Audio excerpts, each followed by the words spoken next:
నమస్తే అండి, నా పేరు doctor Sandhya, general and laparoscopic surgeon, anal హాస్పిటల్లో కన్సల్టెంట్ గా వర్క్ చేస్తున్నాను. సో ఈ సెల్ఫ్ బ్రెస్ట్ ఎగ్జామినేషన్ అనేది ఏంటంటే మనమే ఎగ్జామినేషన్ చేసుకోవడం అనమాట. మన బ్రెస్ట్ లో చేంజెస్ అనేవి మనకి ఈజీగా తెలుస్తాయి అనమాట. ఎగ్జామినేషన్ అనేది అద్దం ముందు ఎదురుగా నిలబడి ఈ 3 ఫింగర్స్ తో జస్ట్ ఈ పామా సర్ఫేస్ తో జస్ట్ మన బ్రెస్ట్ మీద చేయి పెట్టి జస్ట్ రోలింగ్ మూవ్మెంట్స్ చేసుకోవాలి. ఏదర్ క్లాక్ వైజ్ గా గానీ యాంటీ క్లాక్ వైజ్ గా గానీ రోలింగ్ మూవ్మెంట్స్ చేసుకుంటూ అండ్ చనువులు అంటే నిప్పుల్ ఏరియాలో కాంప్లెక్స్ లో మీద కూడా మనము చేసుకోవాలి. అలా చేసుకుంటే కొన్ని గడ్డలు ఏమన్నా మన చేతికి తగే గడ్డలు కానీ అక్కడక్కడ కొంతమందికి గట్టి పడ్డం కానీ అలా జరుగుతుంది కదా, అది ఈజీగా మనకు తెలుస్తుంది అనమాట. దాంతో పాటు పక్కన సంఖలో కూడా మనకి ఏమైనా గడ్డలు ఉన్నాయా లేవో సేమ్ అదే హ్యాండ్ తోనే చేతితోనే చేసుకుంటే మనకి ఐడియా వస్తుంది అనమాట.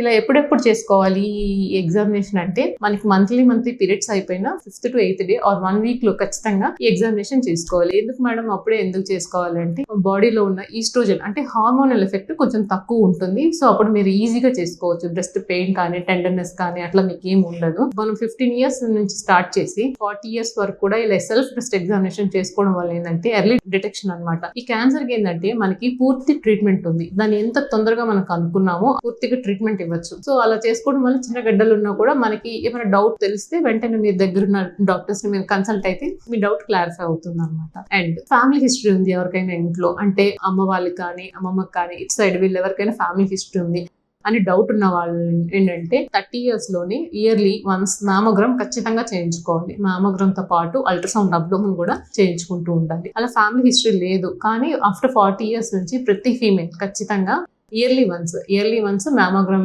ఎగ్జామినేషన్ ఖచ్చితంగా చేయించుకుంటే మనకు తెలుస్తుంది. ఈ మ్యామోగ్రామ్ లో ఏం తెలుస్తుంది అంటే చిన్న మన చేతికి కూడా తగలని గడ్డలు కూడా ఈ మ్యామోగ్రామ్ లో బయటపడతాయి అనమాట. దీన్ని మనం స్క్రీనింగ్ మ్యామోగ్రఫీ అంటాం. అంటే మనకు డిసీజ్ రాకముందే మనం ఈ పరీక్ష చేయించుకుంటే మనకు ముందుగానే తెలుస్తుంది అనమాట. జస్ట్ స్క్రీన్ చేసుకుంటాం. ఇయర్లీ వన్స్ ఒకసారి స్క్రీనింగ్ చేయించుకుంటే తెలుస్తుంది. దాంతో పాటు ఒక్కొక్కసారి మనకి ఎంఆర్ఐ బ్రెస్ట్ అని ఉంటుంది. సో ఈ ఎంఆర్ఐ బ్రెస్ట్ ఏంటంటే రైట్ సైడ్ బ్రెస్ట్ ఎఫెక్ట్ అయిందంటే లెఫ్ట్ సైడ్ బ్రెస్ట్ లో ఏమన్నా ట్యూమర్ ఉందా, లేకపోతే ఇంతకు ముందు సర్జరీ అయిన బ్రెస్ట్ స్కార్, ఆ స్కార్ లో ఏమైనా రికరెన్స్ మళ్ళీ వస్తుందా లేదా అనేది మనకి తెలుసుకోవడానికి. So main self breast examination అనేది మన ఎగ్జామినేషన్ మనం చూసుకుంటూ ఉంటే మనం వీలైనంత తొందరగా దాన్ని డిటెక్ట్ చేయగలము, వీలైనంత తొందరగా దాన్ని ట్రీట్మెంట్ ఇవ్వగలము.